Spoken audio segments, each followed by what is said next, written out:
All right, let's go ahead and look at some of the information necessary to complete the module folder for a pre-lab for Hooke's Law. We've got a simulation, so if we open that link in another tab, we want to follow the instructions to see exactly how we get started with that and which section to use. So with this one, we're going to use the intro section. And looking through the options, basically we want to turn everything on. We are eventually going to need a ruler. Let's go ahead and line that up. Actually, probably don't need the movable line, but we will need the ruler. Okay, then let's see, what else do we have? Got the ruler out, line up. Okay, so we're going to take the spring constant and we're going to set it on the third mark after the word small. So that's 1, 2, 3. That's the default. Okay, so we're going to change this in a minute to some other stuff, but that's what we're going to use for now. Okay, and then we're going to take the 250 gram mass. So that's the largest gray one, and we're going to hang it. Now, the nice thing about this, when you put that on there, depending on where you drop it, it's going to start moving, but you can stop it or, slow it down, change the speed. You have a couple of options. I prefer to have it stopped. And then because it's really difficult to line this up and it can read very slightly differently occasionally on different devices, we're just going to take to the nearest mark. So we can see that it's past 40, not quite really on the 41st mark, but we're going to go ahead and round up and say that it is, because again, there's some difficulty in lining things up and occasionally it shows differently. So we're going to call that 41. Okay, then we eventually want to find a spring constant with this, and centimeters are not going to be great for the types of units we usually want. So we want to take the 41 centimeters from here, convert into meters. So remember, like cents in a dollar, there are 100 centimeters in a meter. So that 41 centimeters will turn into 0.41 meters. In the metric system, typically your conversions are still going to look fairly similar. Okay, and then that's going to be correct units for our change in length, but we also need to see the force that's being exerted. So because we're using Earth and Earth gravity, we're going to see that this has a certain amount of force on it. So if we were to say Jupiter gravity, it would hang way out down towards the bottom because Jupiter gravity is a lot higher. Our moon's a lot less. So, here we go on Earth. Now we need to find out exactly what force that's going to be coming from here. Okay, so to get there, we either need to relearn a different gravity number or we need to convert to kilograms first. So that's the option that was selected here. Kilo or K means 1,000. So notice that 250 grams is less than 1,000, so we should get an answer that is less than a kilogram, some decimal thing. So that might be your clue that we want to divide to move that decimal around and convert our units. So again, because it's metric though, you can kind of see where that's going to go, and we get 0.250 kilograms. Okay, and then we're going to use Earth gravity. So according to the numbers here, it looks like we're going to have 9.8 for Earth gravity. Sometimes it's 10, sometimes it's 9.81. It can be very slightly different numbers. They're all very close. Typically not more than 1 or 2% difference on what you see for that value in textbooks. Okay, so we want to take the 250 grams that we converted into 0.250 kilograms, which I didn't want to spoil in this question, and then multiply by 9.8 for gravity. Now, 9.8 is really close to 10, so we're going to end up getting a number that actually does look quite a bit like the original, but, not exactly. Okay, and then finally, once we have both of those values, our formula for a spring constant is related to Hooke's law. Now, Hooke's law says that the force on a spring is equal to a spring constant multiplied by a change in length. Sometimes that change in length is delta L, sometimes it's X. It can look a few different ways. So if we want to find K, then we need to get the X to go away. So the inverse or opposite operation is to divide by X. That's going to cancel and go away, and then that's going to tell us that K is the force on the spring divided by the change in length, which is why we went through those steps. So now the force acting on the spring is 2.45 newtons divided by the change in length, which is 0.41 meters. We're going to collect these units. So for spring constants, typically we see newtons / meters, newtons divided by meters. Technically, that newton can be decomposed and slightly canceled, but usually this is the most useful format because often we have other steps and things we want to do from here. So that's how we're going to leave it.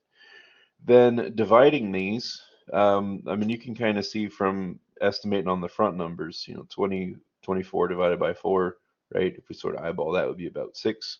So it ends up being a little under 6. So possibly with a slightly different number from gravity. Or if we had a little bit better way to read that ruler, we might have gotten a perfect 6. Well, that's pretty close. And there we go. All right, so we want a little bit more practice on doing that with a little bit less help. And then we have a little bit of a special thing we're going to do at the end. But now we want to go to the 4th small mark, and we're going to hang 100 grams. Okay, so let's see where that's going to go. Take this off, bump it up. Eventually, we're going to need this one too, so we'll go ahead and change that. We're going to take the 100 grams and then pause it so it's not bouncing everywhere. Okay, so here we can see it's past 10, obviously less than 20. The slightly longer line's 15, and it appears to be the line above 15. Be careful how you read that though, right? So keep in mind that we had the smaller numbers on the top. So the line above 15 is actually a number less, right? That's 14. I've had some students look at this and got confused and thought it was 16. Okay, so we want 14. Now that's in centimeters, so that's how we read from the ruler, but because of our measurements and things we want to calculate later, we want to have that in meters. So 14 centimeters. I think you can probably tell which one's going to be the closest. But again, think about money, change you get back on a receipt. If you get 14 cents returned to you, it looks like $0.14. So there we go. Then we need to also find out what this 100 grams converts to in newtons, because we're working on finding another spring constant. Like before, we want to convert into kilograms, and also like before, I didn't want to give away what that answer is. But remember, kilo or K means 1,000, so 10 over 1,000 reduces to 0.1 or 0.100, depending on how many decimals you're wanting and if you're paying attention to significant digits or not. So it just sort of depends on how the information is presented. Okay, and then that value needs to be multiplied by Earth gravity, because again, we're assuming we're on Earth. It's where we spend most of our time. But that also happens to be what the drop-down menu says on the simulation. So taking that number, multiplied by gravity, again, it's the one that kind of looks like gravity because these conversions in the metric system are all going to be fairly similar to each other.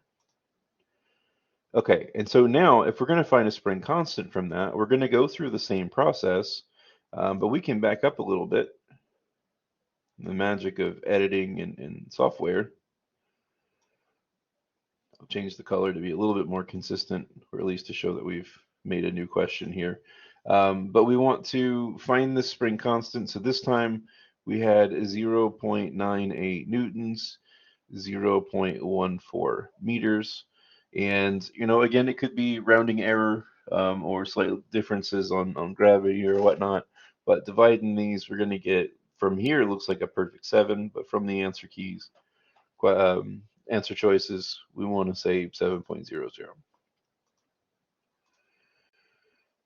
Okay, then now we're going to take the one of the unknown masses. So this one, when I was first writing this lab, I claimed it was blue. My wife told me it was not blue. It's in fact aqua, but whatever. So this bluish one, which may or may not be aqua, I will never tell. We're going to hang this now, see where it comes down to on the ruler, and see if we can figure out some stuff based off of that. So we have a couple of options. What I want you to think about here, I wish I had 3 springs, or I wish I could connect masses together. Because if we look at these different ones, that's clearly physically larger than 50 grams. It's again clearly physically larger than 100 grams because it covers it up. I don't know why that one goes behind. Yeah, whatever, but it can hide behind there. So clearly it's more than 100, and then it's obviously less than 250. So we can narrow down technically just from that it's between 100 and 250. So it seems like it's going to have to be one of these two. We can technically set up a proportion. So a nice thing that we've got here, because of the way springs work in a linear fashion, at least until you get to the range where they're about to break, is that even if we hadn't found the spring constant, we technically wouldn't have needed to know it. And this is a trick we've used in several places before. If I know that 100 grams causes a change in length of 14 centimeters, then again, that's going to make some value for K. We're going to pretend now that we don't know what it is, just so I can show you this alternative method. But it would make some value, and the units wouldn't technically be right with the way I've set it up this time, because I haven't converted to fix things around. But you'll see why, hopefully in a second, that doesn't really matter on this one. So now we have, let's say, X number of grams. And if we look at how it stretches, it comes down, seems to come to 21 centimeters. Well, we can cross multiply and we can work from here. And again, we've got that common ratio that technically is between these that we may or may not find out depending on the details. So for cross multiply, I'm going to leave the units out because I think it's obvious that they line up: centimeters, centimeters, grams, grams. But taking the numbers, 21 times 100 is 2100. 14 times x is 14 times x, or 14x if you choose to put them together. It's not much different. Then dividing by the 14 to get this to just be x, and we get 150. And again, the way these lined up had to be grams. You could find the spring constant, and you could, go through and properly find the number of newtons it should make based off of that change in length, and then convert backwards. But it's just a lot easier to do here. So this proportion's helpful. Allows us to narrow down that that's probably 150 grams. But again, here's another interesting thing with the way that these work in the linear fashion of how they change. This hung down to 21 centimeters. We might remember from a minute ago that the 100 went down to 14 centimeters. So this is where that movable line might be handy. Put it, I don't know, maybe here.